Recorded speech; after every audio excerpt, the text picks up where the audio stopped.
Nokia, Alcatel-Lucent, c'est à vous. Je pensais que vous alliez enchaîner. Très bien, merci. Mesdames et messieurs les ministres, chers partenaires, je suis Pierre Chaume, je suis directeur de la région Afrique du Nord et Afrique de l'Ouest pour le groupe Nokia. Je vous remercie tout d'abord de me donner cette chance d'apporter le témoignage de Nokia sur le numérique en Afrique. Je voudrais aborder trois grands points. Le premier, deux mots sur la nouvelle société, le nouveau Nokia. La deuxième partie, c'est quelle est notre vue sur l'état du développement numérique en Afrique. Et le troisième point, c'est ce que compte faire ou ce que fait Nokia face à cette situation. Nokia donc, est issu du rapprochement d'Alcatel-Lucent et de Nokia qui a été fait en janvier de cette année, janvier 2016. Un message important que je voulais vous faire passer, c'est en l'espace de 3 mois, la nouvelle société a été capable d'aligner tout son portefeuille de produits et d'offrir une seule solution par domaine technologique. C'est remarquable. Donc Nokia est une société leader en innovation. C'est une société qui a un budget R&D de 4,5 milliards d'euros. C'est-à-dire 20% de nos revenus sont dédiés à la recherche et au développement. Nokia a un grand ancrage technologique en France. Je voulais en parler. Nous avons 2000 ingénieurs R&D. Nous avons 2 sites importants, le site de Paris-Saclay, avec sa cité de l'innovation, et le site de Lannion avec son campus de l'innovation.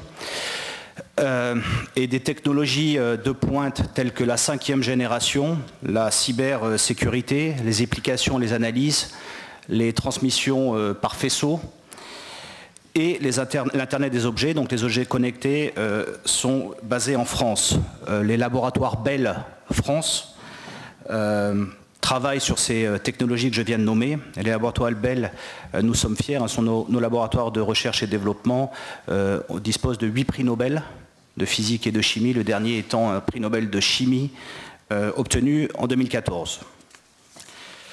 S'agissant du développement numérique en Afrique, donc la téléphonie mobile en Afrique a connu une croissance remarquable ces 2 dernières décennies. Cependant, on constate qu'il y a toujours un fort potentiel au niveau de la pénétration du numérique. Je voudrais partager quelques données. Seulement 11% des ménages ont accès à Internet en Afrique, comparé à 34% des ménages en moyenne dans les pays en voie de développement. Au niveau de l'utilisation d'Internet, 1 personne sur 5 utilise l'Internet en Afrique, 2 sur 5 en Asie et 4 sur 5 en Europe ou en Amérique du Nord. Enfin, au niveau du très haut débit fixe, l'accès fixe, moins de 1% de la population bénéficie du haut débit fixe, comparé à une moyenne mondiale de 11%. Alors, ce qui pour nous décrit en fait un marché à très fort potentiel de développement. Et on le voit bien dans le mobile, l'Afrique est le 2e marché mobile au monde après l'Asie. Alors face à cette situation, nous voyons et nous reconnaissons qu'afin de stimuler le développement économique et social, les décideurs politiques et les gouvernements en Afrique mettent en place des plans stratégiques numériques et afin d'utiliser ça comme un levier de croissance et de création d'emplois. Ça, nous le voyons à peu près partout. Les gouvernements africains en particulier, ont établi des stratégies de haut débit au niveau des couvertures mobiles, la modernisation des réseaux, et Nokia travaille actuellement sur une multitude de projets de modernisation de réseaux, en particulier la 4e génération, et bon, dans certains autres pays en 3e génération. Au niveau des réseaux de transport optique, donc ces plans, ces initiatives gouvernementales visent à favoriser non seulement la construction de backbones optiques nationaux, mais aussi transfrontaliers. Et maintenant, on voit, nous travaillons par ailleurs là-dessus, sur des réseaux optiques métropolitains. Ces dorsales optiques terrestres est complétée aussi, bien entendu, par les investissements au niveau des câbles sous-marins reliant l'Afrique. Je voudrais, sur certains pays, en l'espace de 4 ans, les capacités ou la bande passante dans certains pays a été multipliée par 40 grâce à ces réseaux sous-marins. Une autre initiative que nous voyons de la part des gouvernements en Afrique, c'est c'est la modernisation des services administratifs, donc en permettant de connecter les établissements publics entre eux via des solutions IP optiques et en numérisant ou en dématérialisant ces données, cette information administrative, afin de favoriser la création de services ou d'applications dans les secteurs de la santé, dans le secteur de l'éducation, mais aussi dans la distribution des services type électricité ou eau. Alors, face à cette situation, que fait Nokia en Afrique? Tout d'abord, Nokia en Afrique, c'est bien sûr plusieurs milliers d'employés, avec une couverture du pays, une présence dans la plupart des pays d'Afrique. Et nous sommes vraiment fiers de cette situation et pratiquement toutes les compétences, que ce soit de développement, des ingénieurs, des opérations et des supports techniques.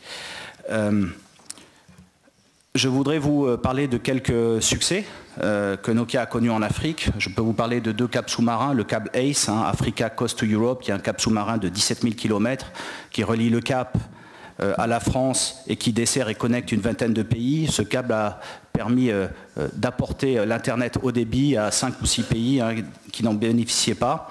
Je voudrais parler aussi du câble sous-marin ici, Eastern Africa Submarine System, de 10 000 km de fibre. Nous travaillons sur une multitude de partenariats, que ce soit avec les opérateurs nationaux ou les opérateurs internationaux pour la modernisation des réseaux mobiles 4G. Nous déployons aussi des réseaux fixes d'accès de très haut débit sur cuivre, VDSL. Nous avons des cas de tests sur des nouvelles technologies sur le cuivre qui s'appelle le J-Fast à plusieurs centaines de mégabits. Et bien entendu, les solutions FTTH, de fibre optique à la maison dans plusieurs pays en Afrique. Notre présence, je parlais de notre présence en Afrique, je voulais vous dire que lors du dernier congrès Managed Services World 2016, Nokia a eu le premier prix pour les services gérés des réseaux mobiles dans 11 pays du groupe Airtel et de son backbone optique IP. Tout ça pour apporter la connectivité et l'Internet à 76 millions d'Africains. Je voulais aussi parler de ce que nous faisons avec l'ANITA, avec le projet IGANA, où donc nous numérisons, nous digitalisons et nous interconnectons l'administration centrale et les antennes régionales.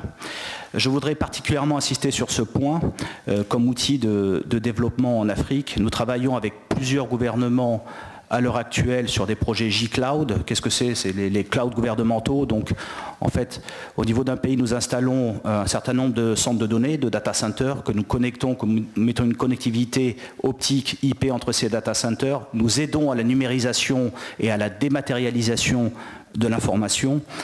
Et alors, ce qui est encore plus important, c'est ensuite nous apportons les outils de développement logiciel, les Software Development Kits, d'accord, pour permettre aux entreprises locales, aux startups locales, de développer des applications qui peuvent commercialiser et donc créer des sociétés locales par ce biais.